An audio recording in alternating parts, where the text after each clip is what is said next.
Salut, c'est Trado, je suis content de vous retrouver pour la mise à jour de l'analyse technique de moyen terme pour le France 40, l'Allemagne 30, le Wall Street et l'US Tech 100, l'équivalent CFD, du CAC, du DAX, du Dow Jones et du Nasdaq. Je vous retrouve de l'autre côté.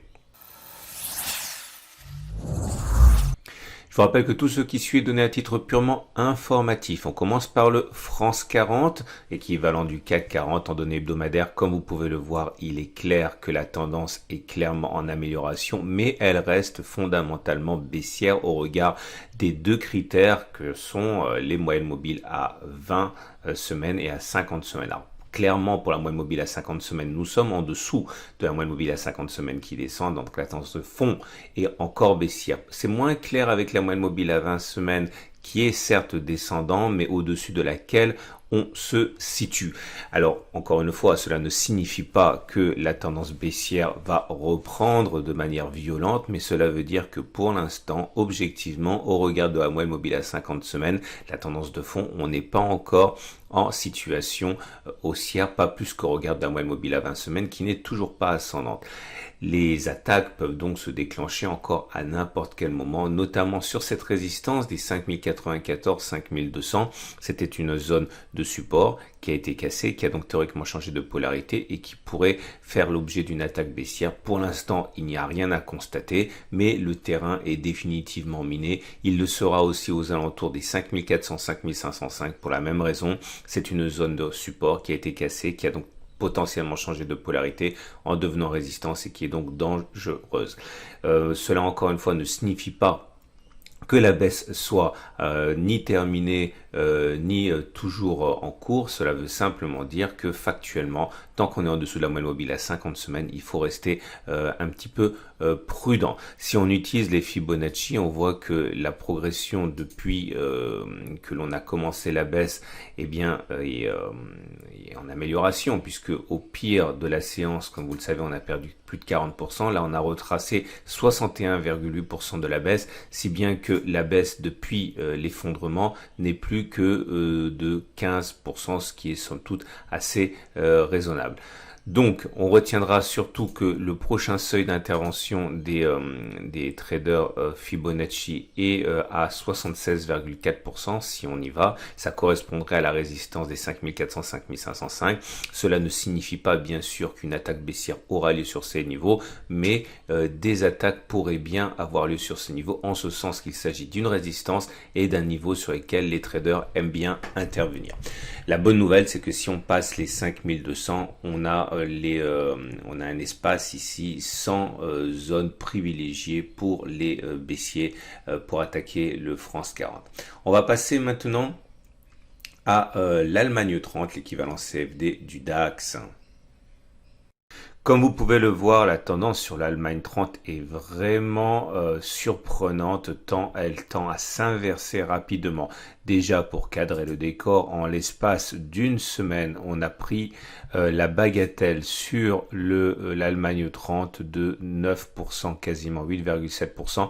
Et si on prend l'amplitude de la bougie qu'il y a eu, c'est entre les plus bas et les plus hauts de la semaine, eh bien nous sommes à une progression de plus de 10%.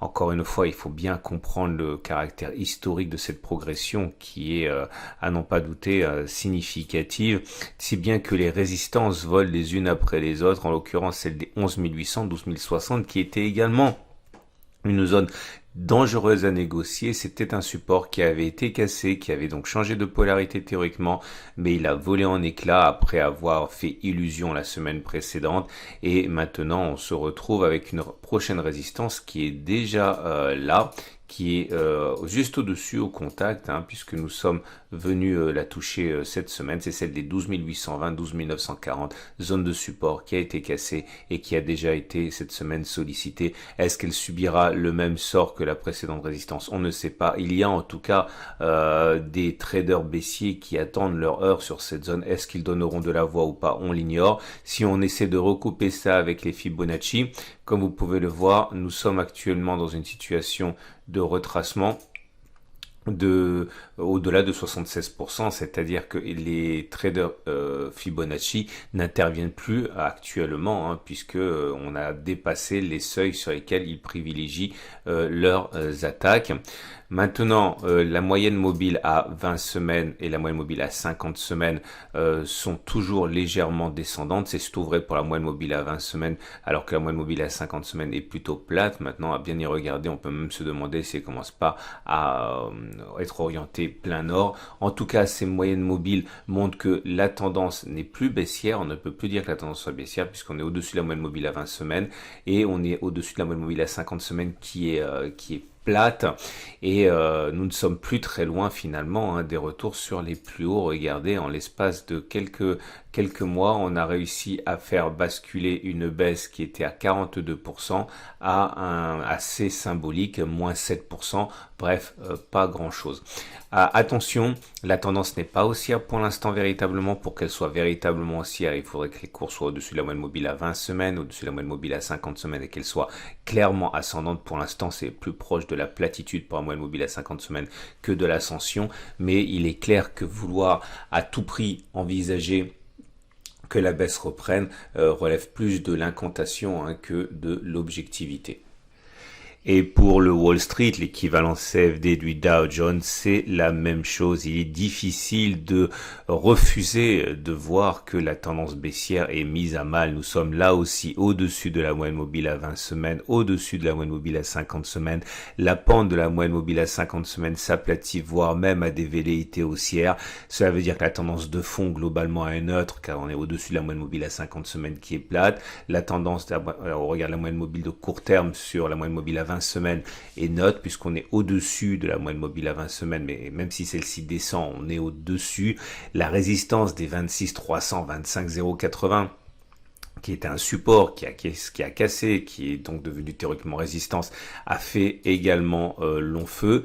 La prochaine résistance importante, c'est ni plus ni moins les résistances historiques de 29 370, 29 570. Et comme pour le DAX, qui n'oublions pas sont des marchés directeurs par rapport au CAC 40 et au France 40, il est vraiment difficile de ne pas commencer à envisager que la tendance haussière puisse reprendre.